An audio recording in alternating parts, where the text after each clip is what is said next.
back to the second installment of The Gap, and this time my wife Brittany is with us, so it's good to see you with us here today.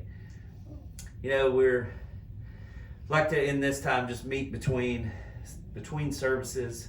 After the altar calls are over, we want to talk about some issues that we deal with day to day and in our life. And today let's talk about something that is very real. And what is it? You told me a line earlier. What was that line? Do you remember that line?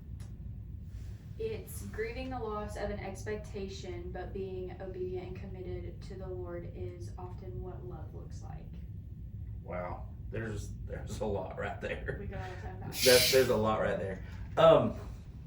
You know, grief itself, when you talk about grief itself, grief is something that I believe, first of all, is not talked about enough. No. So, you know, you're talking about like the grieving and expectation. A lot of people get stuck in grief. You know what I mean by that? Like a lot of people, when an event happens in life that changes the trajectory that they were going on and they begin to grieve that, a lot of people, they get stuck there, and then other things set in, guilt and shame and all that stuff sets in because of your grief, and I think it's a cycle you can get in. Mm-hmm. You know what I mean? I think it's a cycle that you can get in, and it's really hard to get out of. But there's also 1,000 like different kinds. Like there is obviously grief. Like when you hear grief, you think of like someone passing or like something kind of more serious like that, I think. But there's also kind of, I think, more of like what the quote is saying too, is that sometimes you can have like a foreshadowing grief, like you know that the Lord is telling you no, and like your heart wants that, or your expectations are set for that, but you know that it's not more important than like what the Lord is telling you to do. Yeah, you know, when you talk about all of those different aspects of it, let's talk about grieving loss. You know, the first thing that we think of when we talk about grieving loss is you understand that people deal with loss in so many different ways. So like, let's talk like the loss of a loved one. You know, some people use the word, well, it was expected or it was unexpected. Mm-hmm. I don't know that changes a lot with the grieving process, because when somebody is gone out of your life, they're gone, and there's not really a way. There's no real preparation. There's really not. You can have it in your mind. The finality in it is what gets people stuck. Yeah, because it is. That's a good point. It's final. You know, and the problem there is we don't talk enough about how you deal with that when that happens, because, you know, it is easy to sit and say, I would do this or I would do that, but till you're dealing with that, you know, it is completely different, and we get stuck in I've talked to a lot of people that have almost had a feeling of guilt for the amount of grief that they have, and I don't think they should have. Yeah, I think it's a grief can be very, very heavy, and so let's just talk about the main part of this particular type of grief. Grief for us as people here on earth is split into two different ways, I believe. Let me throw this at you before you. So if I'm grieving the loss of someone that I know is saved, like I'm not talking about, I'm gonna be careful here, but I'm not talking about saved in words only. I'm talking about Their somebody heart is that really is, with they the Lord. love the Lord. Yeah. And we have no doubt, their fruits have bore it. We have no doubt that when they die, they're in the presence of the Lord. Because, you know, Paul said to be absent from the body is to be present with the Lord. So let's talk about that group for just a minute. Our grief here in those situations, understand, is a personal grief. It is a grief of we've lost our time currently with those folks. Yeah. Does that make sense? Yeah. But there's not, you said finality, like there's not finality in that type of grief. Exactly. So your perspective should be There's different. a sense, if you know, of excitement, the fact that somebody you're so close to is is in the presence of the Lord. Yeah. But that goes to is like there's still a physical like hurt, almost like Like a an selfish emptiness, hurt. Yeah, that Not personal. selfish, but Yeah. it's personal. It's you that hurts because you miss not seeing them every day. You miss not going over on Sunday morning dinner or whatever it may be. You know, you said that, and it's so weird. So just like that, this is a perfect example of something you just said. You miss not going over there for dinner. Immediately when you said that, you know what happened to me right then when she said those words? I smelled my Mama's biscuits. Yeah. Like I could almost genuinely smell them when you said that because I truly missed that.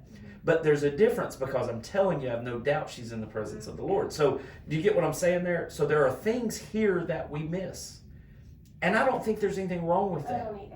I think that's grief and upset, but that's not like mourning of their soul. No, Like, I Yeah, think there's a two big difference, different yeah. There's a difference between grief and memorial. Yeah.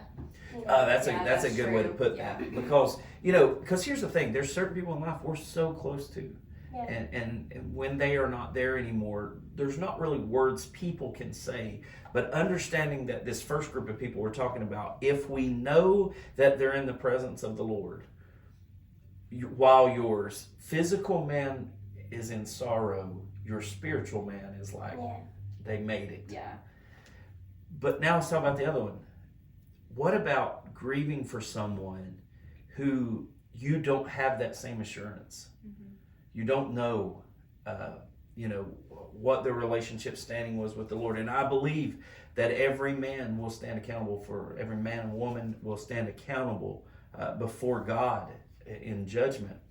And to me, that's a totally different level of grieving. You got the same amount of personal grief of my personal loss, but I believe there's spiritual grieving that goes into that. Well, too, I think that type of grief is almost more widespread because anyone that was around that person that had awareness of them, like they are going to feel a catch or a guilt type of sense of like, should I have done this? Should I have done that? And it affects so many more people than just like parents or siblings or children or whatever, because your daily interaction with people is so important, and like I think it will affect more people than somebody that, because if you distantly know somebody and you know that they went with the Lord, you're like, oh well, they're with the Lord, period, you're done. Like it doesn't affect your life. But sometimes if you don't know that, even if you didn't know that person in a genuine humanitarian type of way, like you have a grief for them or like a guilt on your conscience because you're like, should I have done this? I was at a prayer conference recently, and the bishop that was speaking, he said something, and this is the third time I've said this, which tells me how impactful it was to me. I didn't even realize how impactful it was to me at the time, but now that it's been, I think it's been a week or two since we've been up there. He said this. He was actually talking about the rapture, but the same analogy can be used for death. He said, he's careful about praying, even so come quickly, Lord Jesus, because he had a son that is lost.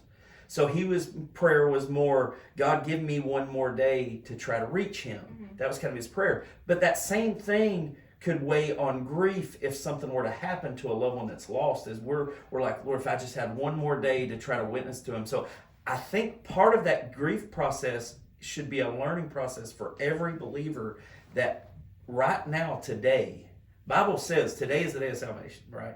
And we say that, but realistically, we're not promised tomorrow. Mm-hmm. So I think part of the grief when we're talking about that particular section, if we were boxing this out, I think part of that has to be the grief of, could I have said something differently? I knew they were struggling with sin. Yeah. I knew they weren't right with the Lord, but I didn't want to. Are you ready? This may stir it up, like, stir up a hornet's nest here. But I didn't want to put too much pressure on them. I didn't want to come off a certain way. Yeah, and I think there's a fear there, and I think that weighs into grief. Will you kick the lid off? Kick the lid off the what if bucket. Yeah.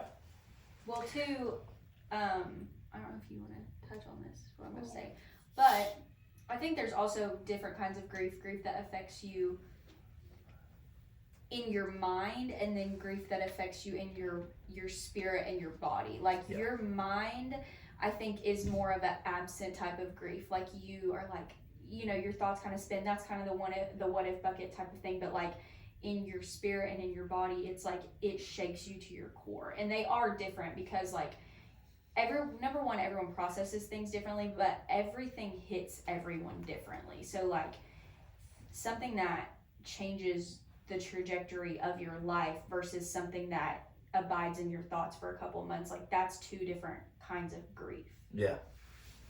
No, I agree. Yeah, I see what you're saying. I think, like when it comes to certain things, like we go back to you saying, if I had one more day, if I had this, I think that we can sit there and dwell on that.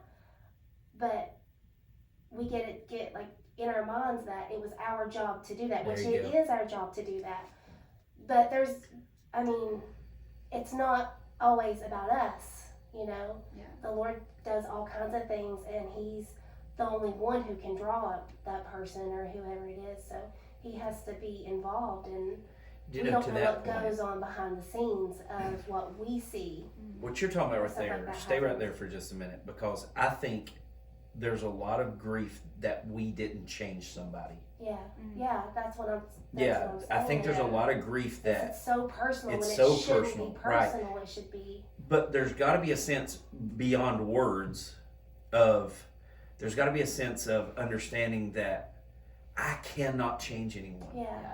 It don't matter what we teach or preach or, the Holy Spirit will change people.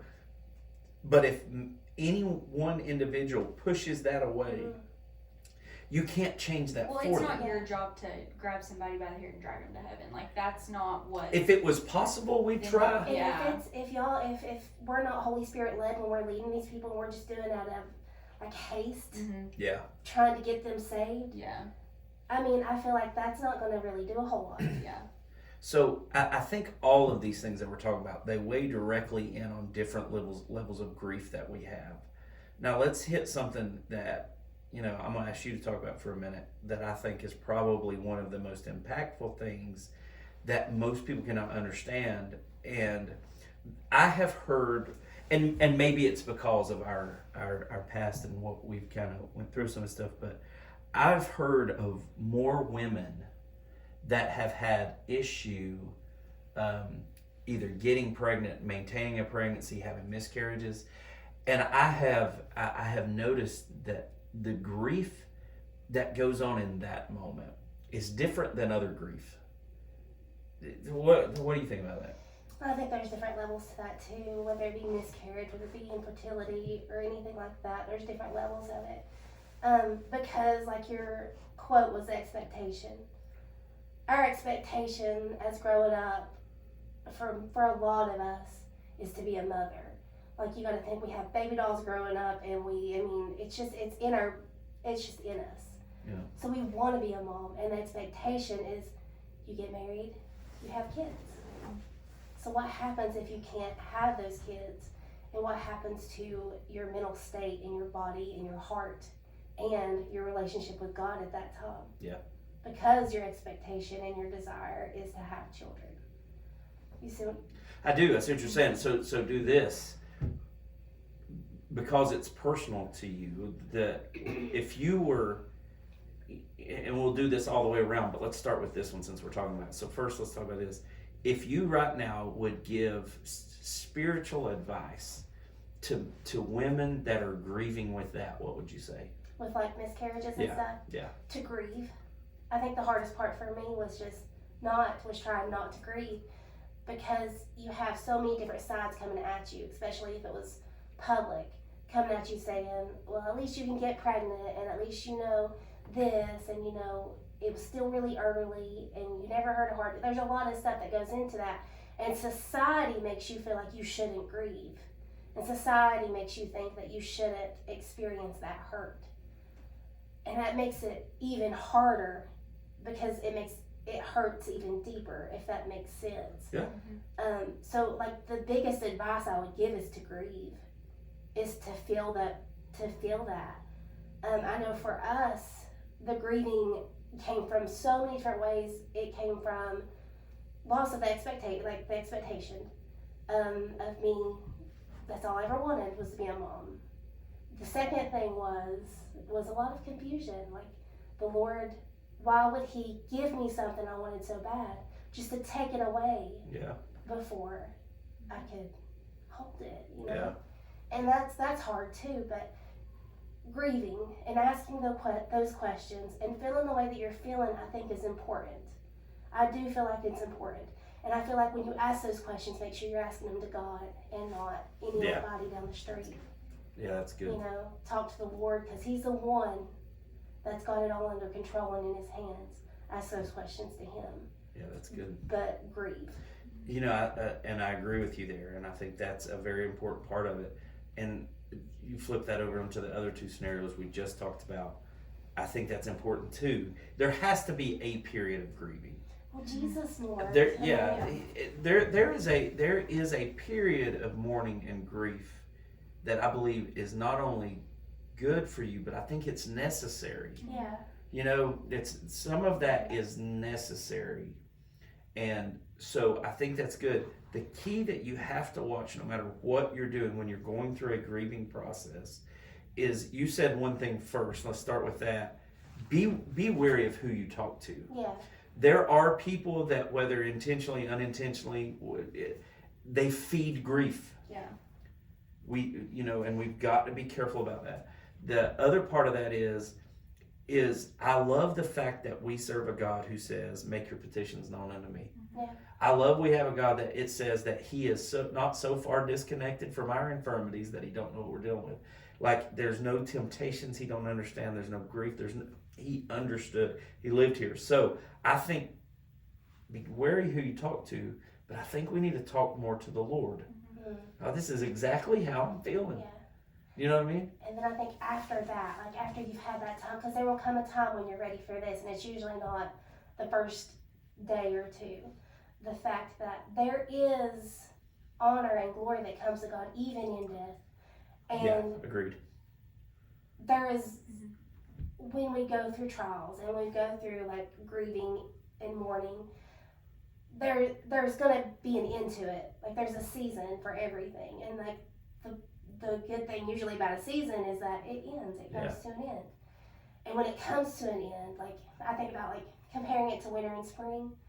Winter, you're going through a death, you're going through a loss, you're hurt, you're depressed, you feel alone. And then that first little green blade of grass or that first little bud will pop through, and it gives you just a little bit of hope. If you hold on to the Lord, it's going to give you hope. Agreed. All right, so let's do this. So we kind of understand that's the level of grief, the loss of someone. But go back to what you just said at the very beginning. What about grieving the loss of an expectation in your life? Something that you think coulda, shoulda, would have happened, but the Lord, and now here let's level set this before we talk about it. In order to understand what we're talking about for the next couple of minutes, this is if you're following the Lord. Mm-hmm. Because I understand if you don't follow the Lord, you don't get the blessings of God without the relationship of the Father. Yeah. You know what I'm saying? So we can't be like, well, the Lord took this or took this out of my life if we're not following Him. So if we do ridiculous things and we get ridiculous things in return, that grief is man-made. Just wear it. Yeah. You know what I mean? Yeah. But let's talk about this. Let's talk about when we feel that maybe our life is going a certain direction, or something is going in our minds, because remember, He says, my thoughts are not your thoughts, my ways are not your ways. Yeah. And when you totally submit your life to Him, you'll see that at some point, He's going to send you right when you thought you were going to turn left. Yeah. We don't talk about that process ever. No. But that is a true grieving process for you as a person. Yeah. So what do you think about that? I think that there's so many sides to it, obviously. One of the biggest sides for like my experience, I think in this personally, is like everybody feels like they deserve an explanation from you. That's a big thing that society feels, other people feel, and one thing that you have always told me is that like you don't owe anybody an explanation. especially when you know that the Lord has told you to do Yeah. something, because no one is ever going to understand that. And realistically, people are probably going to fight you on it because it's not easy to Right. follow the Lord. I agree. And I think that for me was like one of the hardest things, because when in my scenario, like I could not sit down and explain to you every single reason why the bad outweighed the good or this and that and the third, but I could sit down and tell you period point blank that I knew that the Lord told me that this was not the way that my life was supposed to go. And the hardest thing for me is that I wanted my life to go that way. Yeah. Like emotions lead you in a very different direction than spirituality most of the time. Right. And if you go on emotions alone, you'll get somewhere, but you will not be where the blessings of the Lord are at. And Right. two, a lot of the times when you have expectations, it can be career, relationship, whatever, but the hardest thing that you have to understand is that it is not about you most of the time.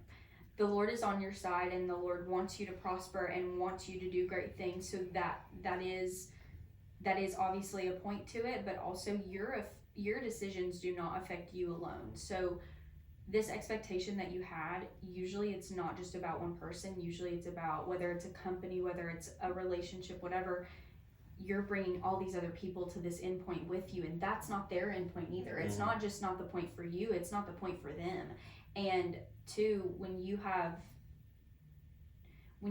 to know that what you are signing yourself up for by following the Lord could be heartbreak or severe disappointment, it's really hard.